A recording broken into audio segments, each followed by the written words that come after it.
I'm a new mom, and my daughter is the light of my life. Every week we have a little tradition where I take her to this cute coffee shop downtown. It's our special bonding time, and I love watching her take in all the sights and sounds. One fateful day we were sitting at our usual table when this woman walked in with her daughter. I didn't think much of it at first, but then things got weird.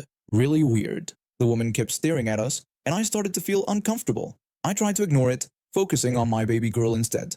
But then, out of nowhere, she walked up to our table. The woman gushed over my baby, asking if she could hold her. I politely declined, explaining that I don't let strangers hold my daughter. She insisted, claiming she was great with kids and telling me to hand the baby over. I was shocked by her audacity. I repeated my refusal and asked her to leave us alone. That's when things went from weird to crazy. This woman actually tried to grab my baby. I reacted on instinct, pushing her away to protect my daughter. In the scuffle, she ended up with a broken nose. The police were called and she was arrested. A few weeks later, I got served with papers. This woman was suing me. For what, you ask? For defending my child from a potential kidnapper. The audacity of some people, I swear. My husband and I had to go to her criminal trial. That's where things got even crazier.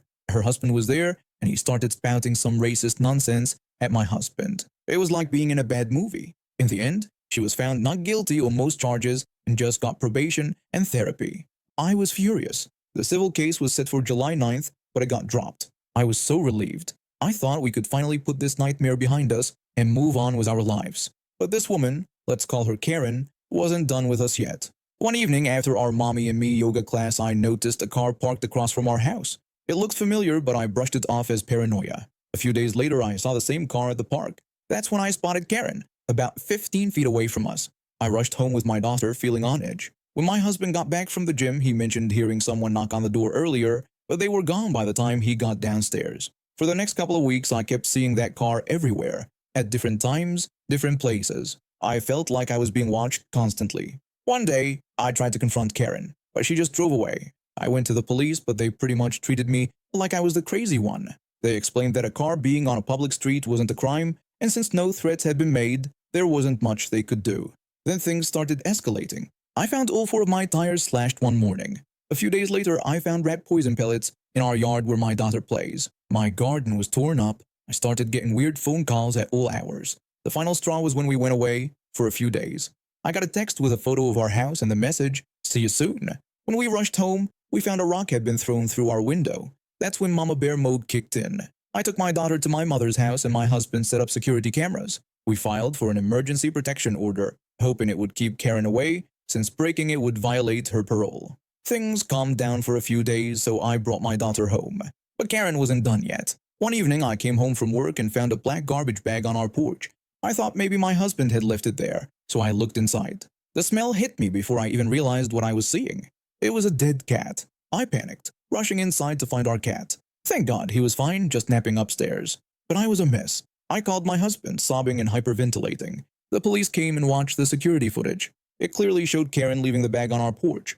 They took the evidence and said they'd pick her up soon. The next day, while I was at the police station giving another statement, I had to stop by the house to pick up some things for my daughter. That's when I saw Karen in our backyard, rummaging through our shed. I called the police immediately. While I was on the phone, Karen tried to open our back door. When it was locked, she broke the window. I grabbed the first thing I could find, a dirty baking tray, and hit her with it when she looked inside. She fell back, her nose bleeding. As she ran away, the police were pulling up. And that's when Karen tried her final desperate move. Karen started screaming at the police, claiming that someone had broken into her home and attacked her. She demanded that they shoot me, yelling that I was armed. The cops pulled their guns on me. I dropped the tray and froze. I tried to explain that this was my house, but Karen kept insisting I was lying. She pointed to her bloody nose as proof that I had attacked her. I frantically tried to explain that I had hit her because she broke my window and was trying to come in. Karen then started yelling about how she had lived here for years. I lost my temper and called her a lying witch. It was chaos. The cops were confused, Karen was crying and screaming, and I was trying to prove this was my house. Finally, they checked my ID and realized Karen was lying. When they confronted her, Karen tried to run. She didn't get far before she was eating pavement. In the end, Karen was found to have violated her parole. She is back in jail, with additional charges for stalking, animal cruelty, and breaking and entering. She'll be there for a few years at least. We're trying to get back to normal now. Our coffee shop dates are a little different. I'm always on high alert, but I refuse to let Karen's actions control our lives. We're moving forward. one day at a time, cherishing the peace we fought so hard to regain. During the process of looking for a job, I stumbled upon this unique position.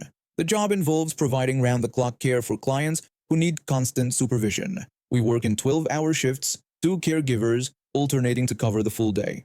It's not exactly what I had in mind when I dreamed of helping people, but it pays the bills and can be rewarding in its own way. The day started like any other day, or so I thought. I just finished my night shift, and it was time to hand over to the day person. Usually it's my regular colleague, but she called in sick, so a fill-in was sent instead. As soon as the replacement walked in, I could tell something was off. Her face was scrunched up like she'd been sucking on lemons all morning. I tried to be friendly anyway. I greeted her and started to brief her on the night shift, but she quickly interrupted me. The fill-in asked if I could come in an hour early for her that night, explaining she had a church event to attend.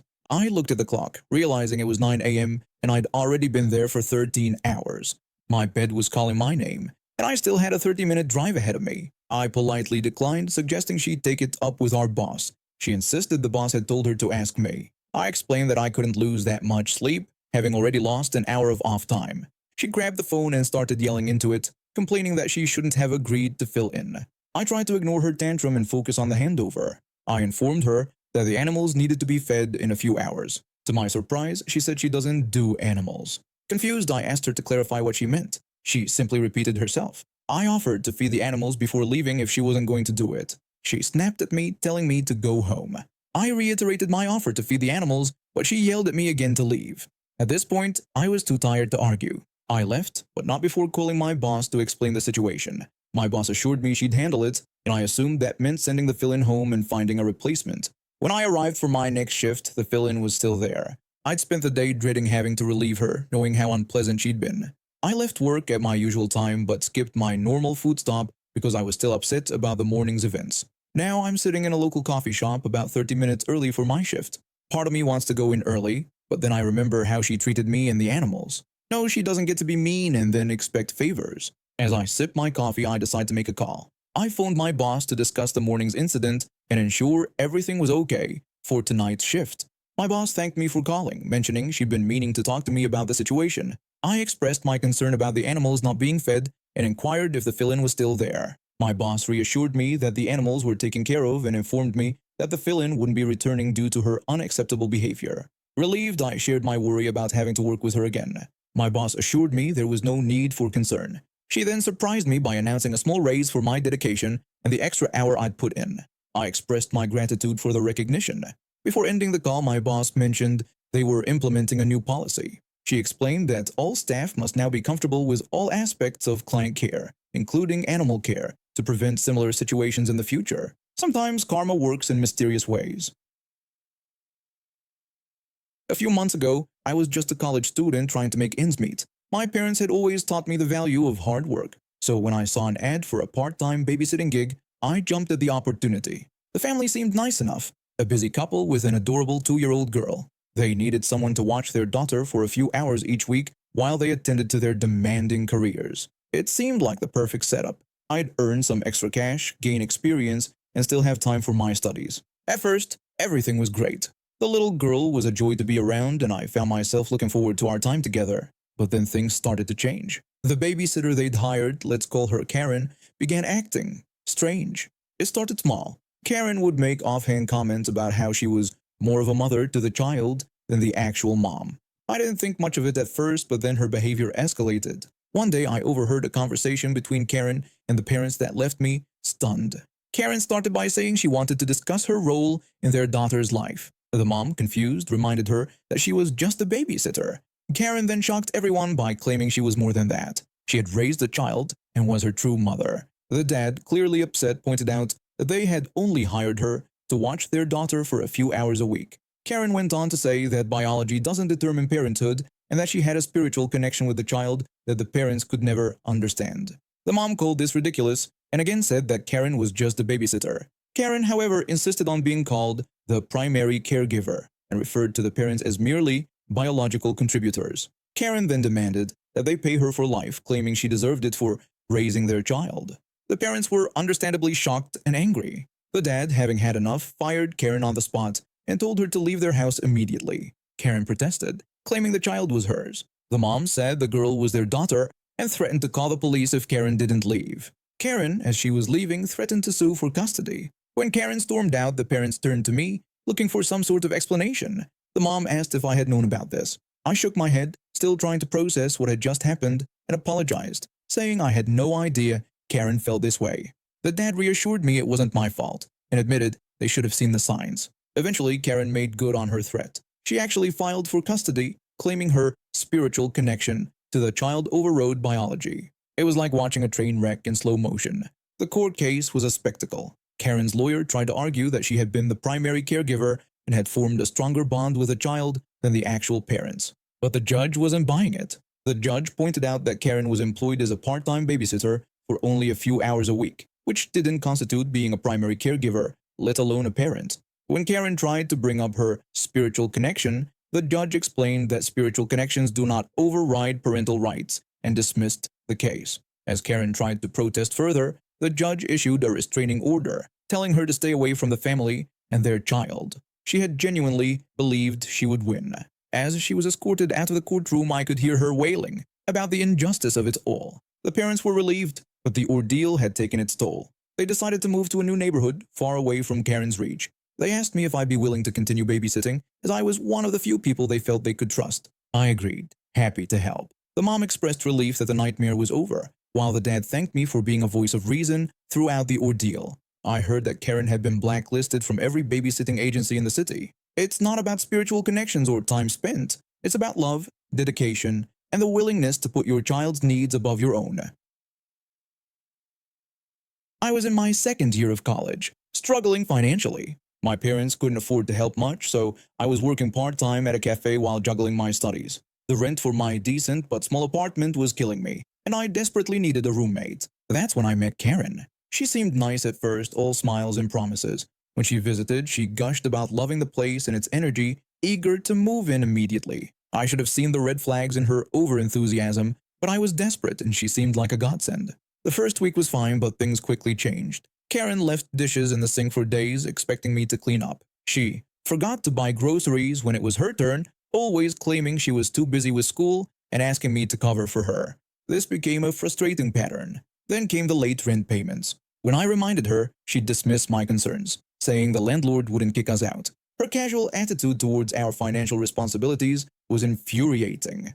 The final straw was when she ate all the food I'd meal prepped for the week. When I discovered my empty containers, Karen casually mentioned she'd been hungry after yoga class and suggested I could always make more. Her entitlement was shocking. I finally confronted her about her behavior, the chores, rent, and now my food. Instead of apologizing, Karen accused me of being negative, claiming my energy didn't match the place's vibe.